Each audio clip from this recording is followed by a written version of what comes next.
We provide you the platform to turn your dreams into reality. Give wings to your aspirations with KR Mangalam University. इस वक्त पूरी दुनिया की नजरें एक ही सवाल पर टिकी हुई हैं। क्या 2 महीने बाद अमेरिका और इजराइल ईरान पर हमला करेंगे? दरअसल इजरायली प्रधानमंत्री नेतन्याहू अमेरिका की यात्रा के बाद अब बेहद सख्त नजर आ रहे हैं। अमेरिका से लौटने के बाद उन्होंने ईरान के सर्वोच्च नेता अयातुल्ला खामेनेई को 60 दिनों यानी 11 सितंबर तक का अल्टीमेटम दे दिया है। इस अल्टीमेटम का मतलब साफ है, या तो ईरान अमेरिका से समझौता करे और अपना एटमी कार्यक्रम बंद करे, या फिर अंजाम भुगतने के लिए तैयार रहे। नेतन्याहू की चेतावनी के पीछे अमेरिका के राष्ट्रपति डोनाल्ड ट्रंप का भी समर्थन है।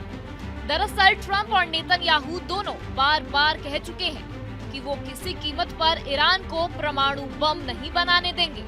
अब सवाल उठता है कि अगर 60 दिन के अंदर ईरान नहीं माना तो क्या होगा?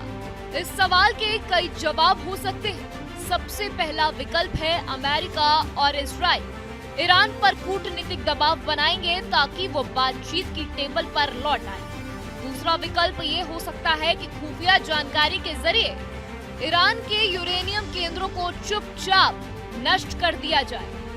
तीसरा और सबसे खतरनाक विकल्प ये है कि अमेरिका अपने B-2 बॉम्बर से ईरान के परमाणु ठिकानों पर बमबारी करे। चौथा विकल्प के तहत इजराइल सीधे सैन्य कार्रवाई कर सकता है और ईरान के अंडरग्राउंड एटमी ठिकानों पर ग्राउंड ऑपरेशन चला सकता है। और पांचवा विकल्प सबसे बड़ा कि अमेरिका और इजराइल मिलकर एक बड़ा सैन्य ऑपरेशन शुरू करे जिससे ईरान के न्यूक्लियर प्रोग्राम को पूरी तरीके से खत्म किया जा सके। ईरान की तरफ से भी प्रतिक्रिया सख्त आई है। ईरान के विदेश मंत्री अब्बास ने कहा है कि अमेरिका ने ईरान पर हमला कर बहुत बड़ी गलती की है और जब तक अमेरिका अपनी गलती नहीं मानेगा और माफी नहीं मांगेगा तब तक कोई बातचीत नहीं होगी। इतना ही नहीं, ईरान ने अमेरिका से नुकसान का मुआवजा मांगने की भी बात कही है।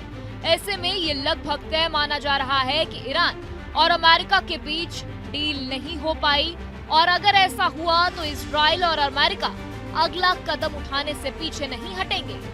इजराइल का मानना है कि ईरान उसका और पूरे अरब क्षेत्र का सबसे बड़ा दुश्मन है। नेतन्याहू कह चुके हैं कि ईरान न सिर्फ इजराइल को मिटाना चाहता है बल्कि अमेरिका के लिए भी बड़ा खतरा है। इस बीच खबर है कि इजराइल के रक्षा मंत्री भी अमेरिका के दौरे पर जा रहे हैं ताकि ट्रंप प्रशासन को सैन्य कार्रवाई के लिए और मजबूती से तैयार किया जा सके। कुल मिलाकर आने वाले 60 दिन बेहद अहम है। अगर ईरान झुकता है तो शायद टकराव टल जाए, लेकिन अगर ईरान अड़ा रहा तो इजराइल और अमेरिका मिलकर कोई बड़ा फैसला कर सकते हैं और तब मिडिल ईस्ट यानी पश्चिम एशिया में एक और बड़ा युद्ध शुरू हो सकता है जिसका असर पूरी दुनिया पर पड़ेगा।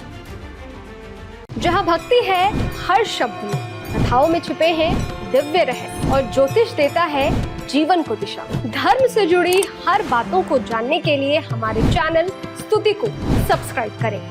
चैनल पर जाने के लिए इस लिंक पर क्लिक करें।